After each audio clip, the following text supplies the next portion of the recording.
মহান আল্লাহ তাআলা পবিত্র কোরআনের সূরা বনী ইসরাইলের 23 নং আয়াতে বলেছেন, আমি ছাড়া তোমরা কারো ইবাদত করো না এবং পিতামাতার প্রতি সৎ ব্যবহার করো, তাদের প্রতি উফ শব্দ বলো না, তাদের ধমক দিও না। এছাড়াও নবী করিম সাল্লাল্লাহু আলাইহি ওয়াসাল্লাম বলেছেন, পিতামাতাকে কষ্টদানকারী অবাধ্য সন্তান জাহান্নামে প্রবেশ করবে। অর্থাৎ পিতামাতাকে অবহেলা করলে, কষ্ট দিলে আল্লাহর আইন দ্বারাও সেই শাস্তির বিধান রয়েছে। গায়ের চামড়া কেটে মায়ের পায়ের জুতা বানালেও নাকি মায়ের ঋণ শোধ করা সম্ভব হবে না। সেখানে বরং স্পিকার পল্লবীতে মায়ের গলিত লাশ পড়ে থাকে, সন্তানেরা দেখে না।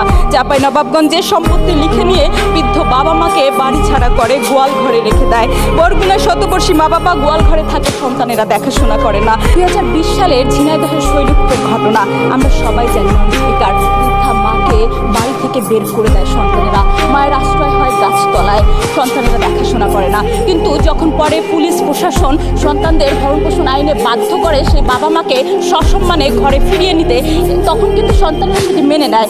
তারপর মাননীয় স্পিকার আমাদের মাননীয় জনপ্রশাসন মন্ত্রী বলেছেন যে মিরপুরের ঘটনায় সেই যুগ্ম সচিব ছেলেকে জনপ্রশাসন মন্ত্রণালয়ে সংযুক্ত করে তার বিরুদ্ধে আইনগত ব্যবস্থা নেওয়া হবে। আমরা তারেক রহমানের সরকারকে ধন্যবাদ জানাই এমন পদক্ষেপ নেওয়ার জন্য। মাননীয় স্পিকার, এই উদাহরণগুলো কিন্তু প্রমাণ করে কিভাবে আইন দ্বারা শাস্তি দিয়ে একটি দৃষ্টান্ত তৈরি করা সম্ভব এবং আইন দ্বারা পিতামাতার অধিকার আদায় করা সম্ভব। মাননীয় স্পিকার, আমরা এমন নিষ্ঠুরতা, এমন নির্মমতা, এমন হৃদয় বিদারক ঘটনা দেখতে চাই না।